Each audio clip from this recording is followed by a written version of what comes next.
আপনারা দেখছেন চিরসবুজ বার্তা, সঠিক খবর সবার আগে।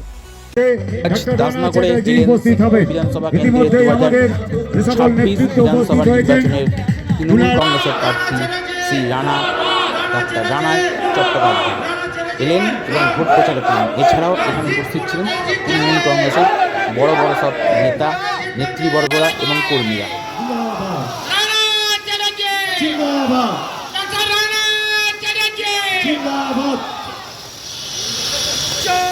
কিন্তু আজকে আমি বক্তব্য রাখবো না, কারণ আপনারা জানেন যে মডেল কোড অফ কন্ডাক্ট শুরু হয়ে গেছে। আমি প্রার্থী, আমি আসবো, পরে আবার মঞ্চ বাঁধা হবে, পরে দীর্ঘক্ষণ বক্তব্য রাখবো আপনাদের সামনে।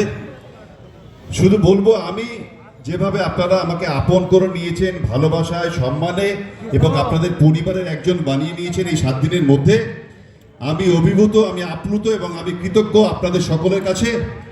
এবং যেখানে আপনাদের মতো কর্মী, এত নিষ্ঠাবান কর্মী থাকে এবং শিবপুরের মতো এত সম্ভ্রান্ত, শিক্ষিত এবং বাঙালির জায়গা এবং বিভিন্ন মানুষ, এখানে বাঙালি অবাঙালি মিলিয়ে বিভিন্ন ধর্ম, বিভিন্ন ভাষার এত ভালো ভালো মানুষের বাস এই শিবপুর কেন্দ্র, সেখানে আমার আশাটা আমার নেত্রী মমতা বন্দ্যোপাধ্যায় এবং আমার সঙ্গে দাসনগর থেকে ক্যামেরা সুবরীর বাইরে রিপোর্ট, নমস্কার।